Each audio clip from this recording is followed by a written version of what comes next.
Good morning, Super Sleuths, and welcome to another exciting ELA adventure. Are you ready? Okay, great. Today's sleuth mission is I can identify story elements and use them to help retell a story in sequential order. Repeat after me now. I can identify story elements and use them to help retell a story in sequential order. Awesome. Now, I'm sure my inquisitive sleuths are probably thinking, why do we need to learn about story elements, Miss French? Well, I'm glad you asked. Story elements help us to better understand and enjoy the stories that we read. They also help us to imagine the characters in a realistic way. For example, I was reading a story the other day about a pesky little sister, and I promise you, I started thinking, hey, that character reminds me of my little sister Crystal, and it helped me enjoy it a little more. But my favorite part of it all about story elements is that it helps us to imagine or create a mental movie in our minds of the setting and action. We feel like we're in a movie or we're in an imaginary place, and that's one of the best parts of reading an entertaining story.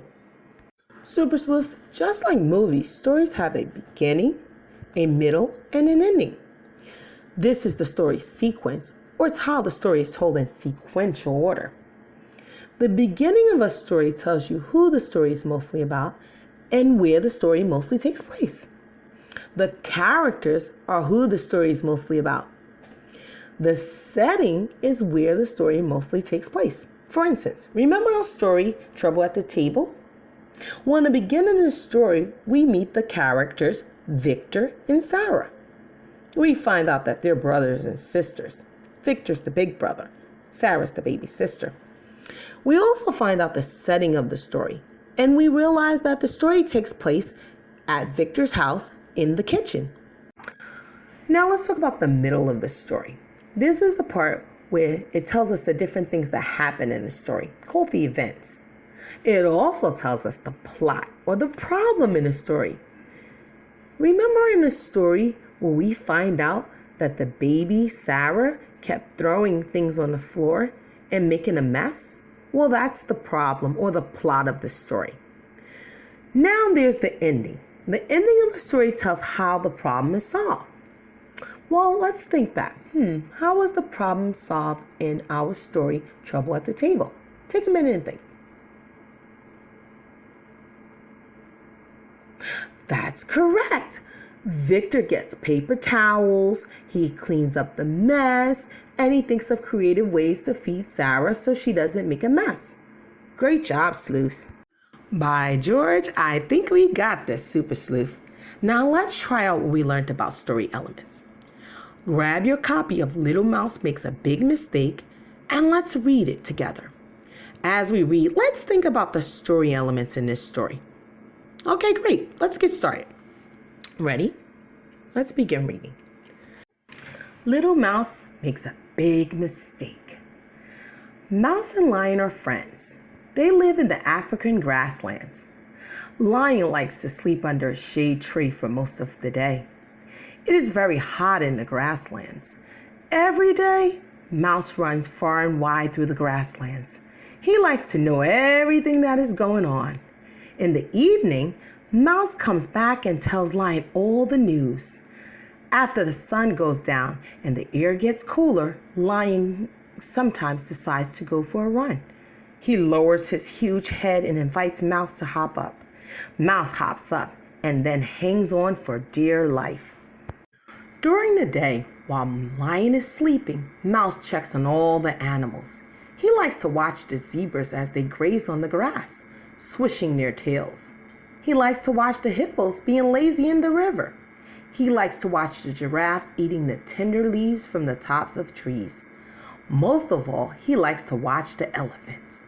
The baby elephants play in the river near the hippos. They use their trunks to spray each other with water. The mother elephant watched the babies carefully and called them to come out of the water if there is any danger. Mouse keeps himself well hidden when he is watching the elephants because everyone knows that elephants are afraid of mice. But one day, Mouse made a mistake. He was so interested in watching the baby elephants play that he forgot to keep himself hidden. One of the mother elephants saw Mouse. She reared up on her back legs and lifted her trunk in a mighty trumpeting roar. The babies ran to their mothers and the elephants began to run. Dust was thick in the air as they ran, and the ground shook. "Oh no," thought Mouse. "I have scared them all away. They may never come back." And he ran to find his friend Lion. "Lion, Lion," Mouse cried. "I have scared the elephants and they are running away. What can I do?" Lion lowered his huge head and told Mouse to hop up. Mouse hopped up and then held on for dear life. Mouse told Lion which way to go, and Lion ran fast. First, Lion saw the dust in the air. Then he saw the elephants running. He circled around them, far to their right. He passed them and kept running ahead of them. He jumped up on a big rock and turned to face the elephants as they ran toward him. Then he roared. It was a mighty roar. It was louder than even the mother elephant's roar. It shook the ground. Mouse hung on for dear life and squeaked. He hid in the lion's fur. The elephants slowed down and then they stopped. They stopped right in front of Lion. "Elephants!" Lion shouted. "There is no danger. You have my word. Go back to your home." Slowly the elephants began to turn around. They headed back to their home. Lion lay down on the rock and stretched himself out. It was hot and he was tired. Mouse hopped down and sat beside him. "For such a little mouse," Lion said, "you certainly caused a big problem." Wasn't that an awesome story, Sleuth? Now let's think about story elements together. Let's practice. First, let's talk about characters. Who is this story mostly about? Mouse and lion, baby elephants, a mother elephant. You're correct, Super Sleuth. It's mainly or mostly about mouse and lion. Although we meet baby elephants and a mother elephant, they are not the main characters. Now let's talk about setting. Where does this story mostly take place? An island, the African grasslands, a lake. That's correct, the African grasslands. In the beginning of the story, the author tells us. Great, now let's talk about the problem in this story. What problem does one story character have? Mouse scares a mother elephant. Lion sleeps for most of the day.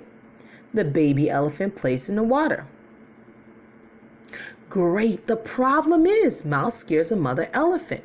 When Mouse scares the mother elephant, it sets all the action going in the story. Now let's talk about events. Which event happens first in this story? Lion's roar stops the elephants. Mouse runs to get lion. And mother elephant sees Mouse and cries out. You're so smart, Super Sleuth. That's correct. A mother elephant sees Mouse and cries out. I bet you don't know what event takes place second in the story. Think about it. Awesome, Sleuth. That's correct. Mouse runs to get lion. Now, what event happened third in this story?